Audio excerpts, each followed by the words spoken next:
Hello, I'm Jenya DeLima. Welcome to Writing and Editing, the podcast that takes a whole person approach to everything related to both writing and editing. Angela Yuriko Smith is a multiple award-winning poet, author, and publisher, and she wrote the only self-published novel to be included on the Bram Stoker Awards finalist ballot. She's here to tell us about a concept that will enable authors to see opportunities where they might not have realized they existed before and to help them figure out the why behind their writing. This is How to Be an Authortunist. Well, first, I am so excited to have you on the show. Thank you. Thank you so much, Ginia. And it is a pleasure to be here and an honor. And of course, you only have to look at me and I will start talking to you about marketing because it is one of my favorite topics. And I think one reason why it is such a passionate thing for me is because so many of us are afraid of it as authors. And yet it's the same as dating, I think. You date, you try to put your best foot forward, and I don't know why we don't do these with our books as well, or why there's such an emotional reluctance, like we're selling out somehow if we succeed. I want to sell out. I definitely want to succeed. Yeah, it is interesting. There's almost these conflicting feelings behind it, exactly like you've just described. We want to do well. People want to see their books enjoyed and loved by hundreds, thousands, even millions. Yeah. But then there's almost this disconnect when it comes to the steps you have to take to get it to that point. Yeah, exactly. I just read, and I thought this was so interesting. Apparently, way back in the day, and I don't know the year, but before the Gutenberg printing press, writers wouldn't take money for writing. It was considered beneath us. And so when we wrote, it would, like, if we got money, like the publishers owned the copyrights to our work, which I was really shocked by. And then if you got money, you would give it away, or you would, no, piff, I don't want that money. I'm doing this for the art. And then with the Gutenberg printing press, and like we developed, and then that was where we had our first commercial authors. So I almost wonder if that's part of the disconnect. On part of us, we want to be the artists that don't, we live off air and I don't know, family riches. But on the other hand, we're professionals and we need to make money and pay for our things, like doctors and lawyers and mechanics and. I never thought about it like that before, but I've also never read an article like that. But that's really interesting. You can sort of see how that would have filtered into the cultural mindset that we have about being a creative and what it means to be a creative. Yeah, we're conflicted. Yes. Well, getting to your book that you wrote about this topic, can you explain how you developed the term authortunist and what exactly it means? Oh, yes. And if my daughter listens to this, she'll be like, Authortunist is a portmanteau. It just popped into my head. It was the name of a newsletter that I started, Authortunities at Substack. And I was trying to figure out what is a title that can convey what I'm trying to say, which is author opportunities. It's a newsletter calendar of author opportunity. Oh, opportunities. Oh, wow. I love that. And just kind of took off like as a word. And then I think it's just such a dynamic word because, being an authortunist, it just rounds up what I feel like we should be or what we could be in this current market, the way things are now, not in the millions of 1800s ago. Yes. Well, going through your book, you do start off with a few questions for the reader, who in this case is clearly an author. And I just think it's interesting to look at why we start off with these questions and how it's going to help this authortunist see which avenues are the best fits for them. So the very first question, or at least one of them, was looking into the why of someone writes. So why do you think this question serves as the foundation for everything else that follows? Well, it's because knowing why you write and what you're after changes your trajectory. So if you are writing for money, and I always stress there is nothing wrong with that. The same as, a mechanic wanting to fix cars for money, even if he enjoys fixing cars, still shouldn't do it for free. But if you know the why, like I want to make money or I want to be famous or I'm trying to get my earth-shattering message across, all of those are going to be different paths. So if you are, say, after money, you're going to be looking at keywords, what is selling, trends that are selling, investing money in that cover, because people do judge a book by its cover. if you say want to share a message, I want to save the planet and my message, I feel like would do that. Then you're going to be on a completely different trajectory. You're going to be trying to give your book away as PDFs in schools. You're going to try to hit those young readers and make this connect with them, or the people that need to know this message. And you're not going to be after the money necessarily. But I think the roots of imposter syndrome are us comparing our books or our work to other people's whys. So Mm-hmm. I may be, my message is the most important thing, and I'm trying to get this message through. So I'm not really making any money at my book at all. And then my friend tells me about how they are making so much money, blah, blah, blah, because they're after the income. This is their job. And if I feel bad about that, I'm doing myself a disservice because that's not my why. And that by the same token, they might be like, oh, I'm just such a sellout. I have all these romances that are flying off the shelves and I have so much money, but I'm not making an impact. I'm not saying anything that really matters.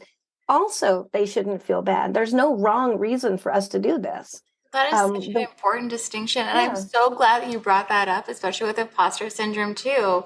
And I think it's exactly like what you're saying, that we're looking at these criteria that don't really fit us. And they also aren't going to fit the steps that we've taken and the steps that we're continuing to take to reach our own version of success. So, yeah, yeah, so why are we comparing ourselves to these other people then? exactly. And then we have a plan. And this is to say, one of the things I do stress, your why can change. Your why can be a blend of whys. You might want to get your message through and make a difference. But knowing why you're writing, what your point is, will help everything beyond that. If you're giving your book away for free, but your point is to make income, you're going to be unhappy. You know what I mean? So you're going to look at different things. So it's the first question I think we need to ask ourselves. And regularly, I actually have on my Google Calendar to check in with myself twice a year to see have my goals changed, and they could. That's a good point too, because, just like we talk about our characters changing and that they don't remain static, well, we as Hmm. people don't remain static. So it only Yeah, stands to reason that maybe some of our goals or our ideas of what we'd like to see, they're going to change over time too. exactly. Well, apart from looking at the why of something, you also begin with a lot about the writing itself and also how to do that. I mean, you had everything in there from how to write your elevator pitch to how to write an outline. So, what about this too did you feel was necessary for including in this book?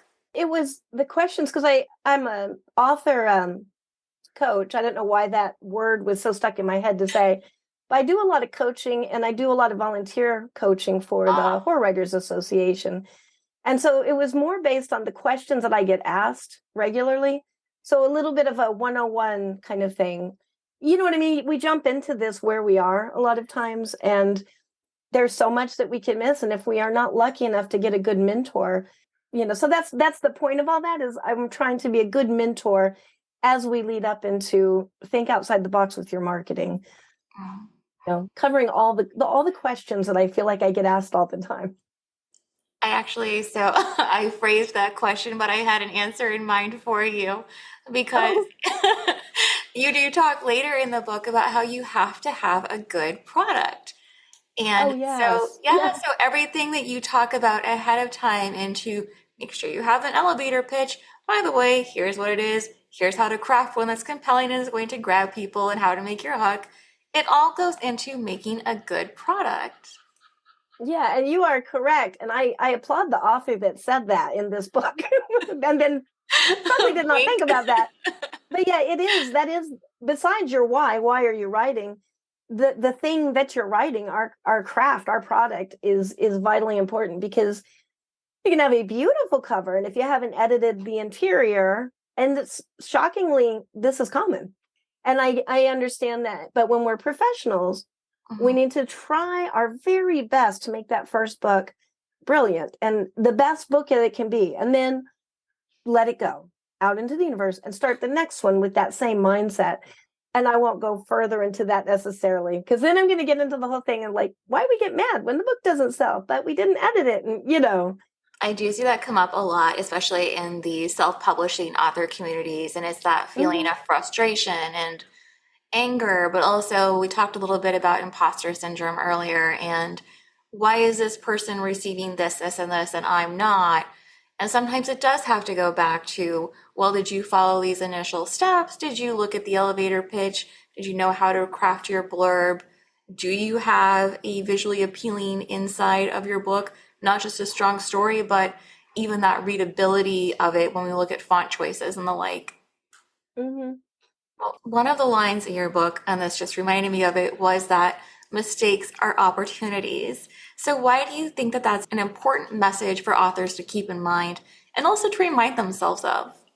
One of the main reasons I think is I want to say an enemy of perfection, I guess, in a very, but perfection is what we don't remember. When we think of perfection, it's us trying to be like everybody else. And that is this weird idea of perfection. But then how are we going to stand out?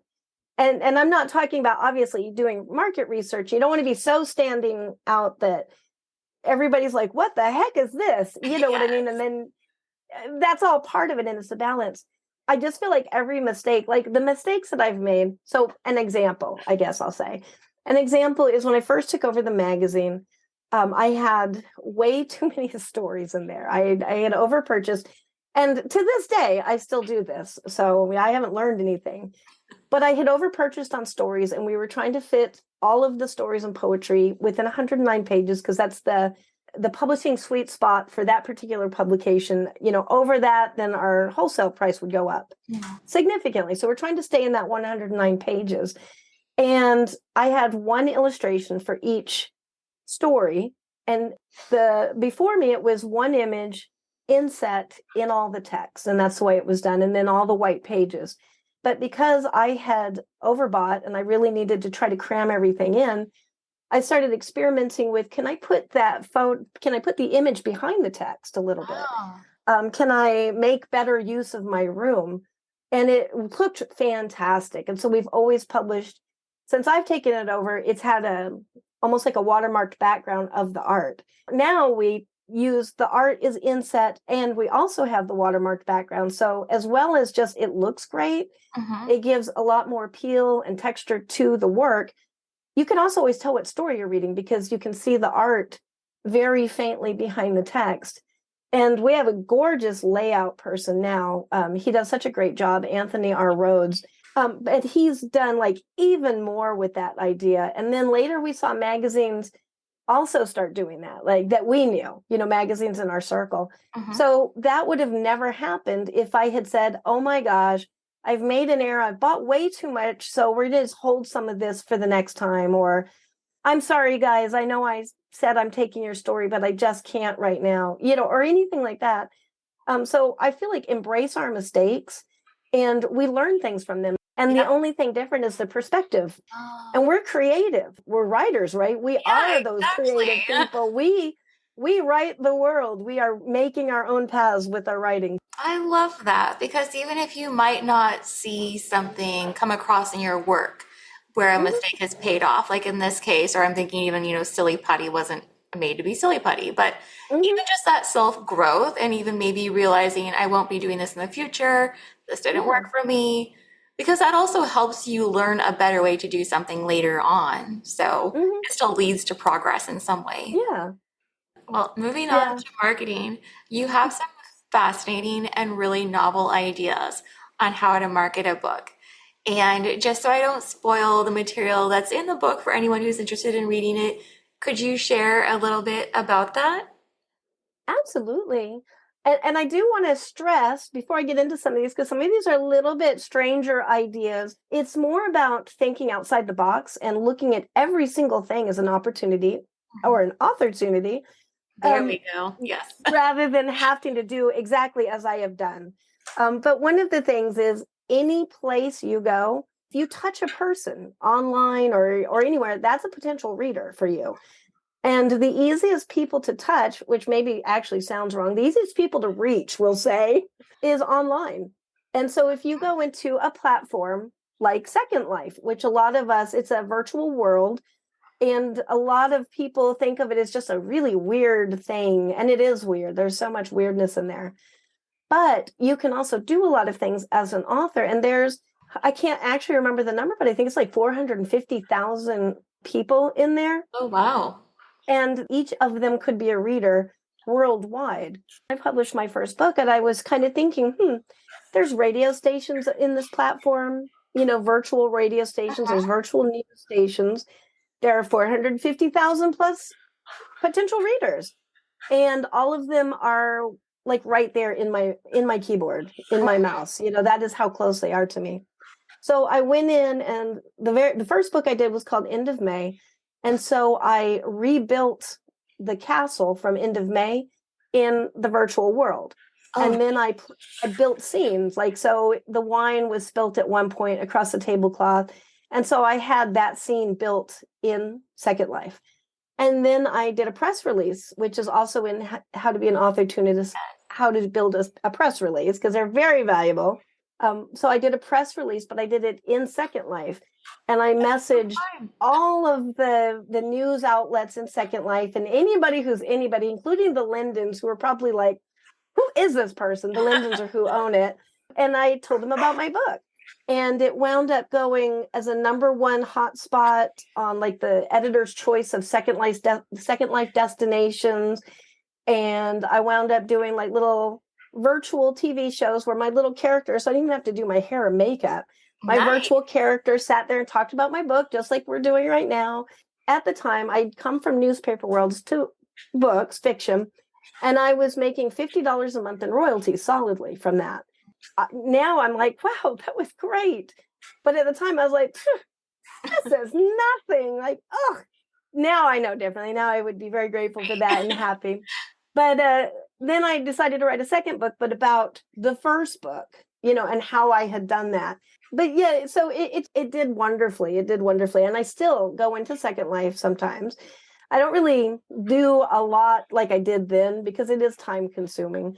But I still have a virtual shop that is for the newsletter now. So people can wander around in this place called Book Island, and it is all book related, author related storefronts. oh, that's and so they funny. they can click any of my things in there, and it takes them, because it's all online, right? It takes them to my actual newsletter offline in Substack. So it's just another way to get people in there that we don't think of, that is pretty big. I mean, that's 450,000 people that you could click and reach them. That reminds me a little bit of something we were talking about before we started before we started recording, and how we sometimes compartmentalize these people in different audiences. Like, this person really only enjoys video games, so I won't market to them. This person just enjoys going to the zoo, I won't market to them. But we're just eliminating all this potential without even pursuing it when we could be reaching our biggest audience yet.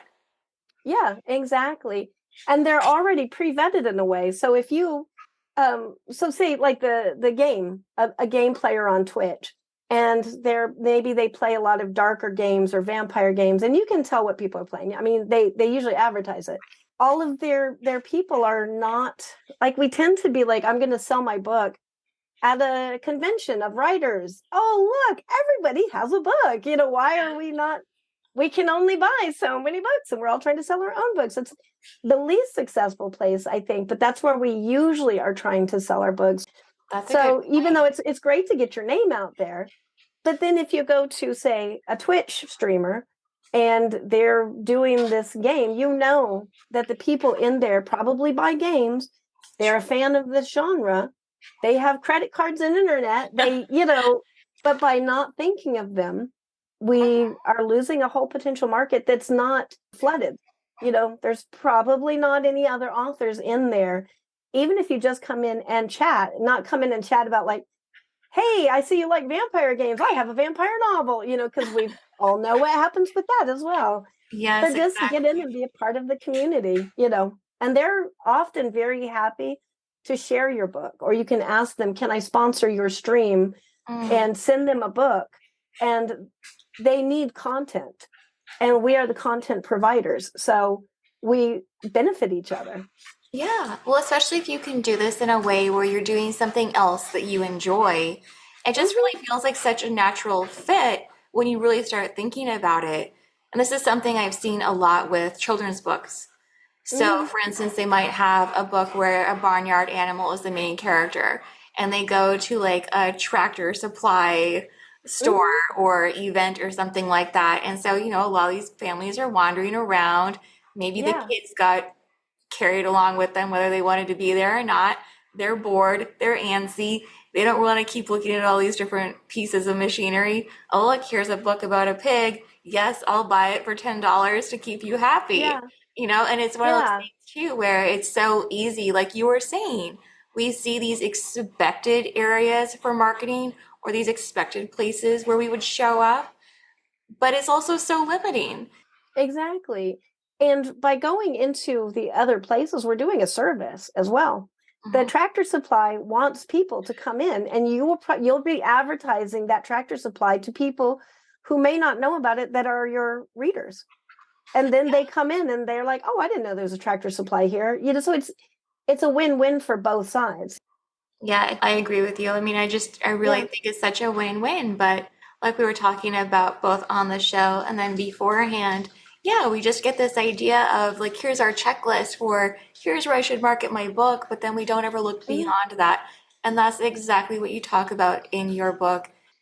It was so eye-opening because I had never heard anyone suggest anything like what you're suggesting in your book before, and yet it is all so reasonable. Thank you. Thank you. Because sometimes I felt like, oh, what are people going to think? Go into Second Life and talk about your book. What? Like, what are you talking about? But so, like, say we have a historical fiction novel and we also sew. Mm-hmm. Putting ourselves into this is such a good idea, like for marketing, because if I say was a sewer, I'm not, and I had a historical fiction novel, I would create a pattern from my Oh, novel of say something that somebody wore, and then I would go to like say Joann's Fabrics and teach and give my pattern away for free because that's not my point. My point is the book. They probably would be very excited to read the book then because they are probably also readers among these sewers. So it's less about like one thing, like definitely go into Second Life to market your book, but more right. where do you have a connection? And there's probably readers there that are not that would be very excited to see you. Mm-hmm. One of my authors did something like that. Embroidery was a key part of her book. Mhm. And so she had an embroidery pattern that she had created as, one of the marketing things, but also just because she enjoys it.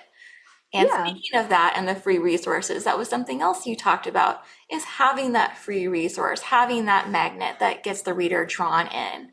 But Hmm. that just like the book and going through all those steps into making a good product, that your free item also has to be a good product. It cannot just be here's something I threw together in 3 minutes, enjoy. Exactly. Exactly. And something I feel like the best are things that connect and build a relationship. The point of all marketing is building a relationship with somebody. It's not just here's my bookmark, goodbye, I will never see you again, hope you come back, the website's on the bookmark, but less of the here it is, here's the website, goodbye, and more finding a way to give it to somebody um, in an engaging way, to like a business card, which is cool, but I just feel like we need more connectivity with people Yes. now, and then also stand out a little bit. Also, too, I think it makes it harder to stand out just because you receive so many of the same products and it becomes Hmm. difficult to match even that author name or face to whatever it is that you've just received. And again, it's just because you've received so many of them. Hmm. Well, where can people find out more about you? And do you have any scheduled events coming up? I do. We have like a con coming up for the magazine, and that's a 5-day convention online so that everybody can access it very easily. Love that. Um, I will be at StokerCon next June, and I cannot think of those days right now. I'm trying to be at Daniel David Wallace's Escape the Plot Forest Summit coming October 19th. And otherwise, I'm always on Substack, which is authortunist.substack.com, and my website, which is my name .com, AngelaYurikoSmith.com or AngelaYSmith.com. And you can find me in the Horror Writers Association, because I can talk about it now. I will be the new president coming up starting November 1st. So, Congratulations. It's thank almost like you I so got much. to interview a celebrity before you were as much of a celebrity as you will be in the near Exactly. future. And now you can say you have yes, the whole president of the Horror Writers Association as of November 1st, but We will have to put that in the show notes. I think that should be there. yeah. Well, speaking So, of, but thank you so thank you. much. And thank you for listening. And be sure to check out the show notes for additional information, including that wealth of links that was just provided for us. And then please join me next week when Kate Brandis is going to be visiting. And we're going to be talking about environmental themes in literature and how to create them. Thanks again.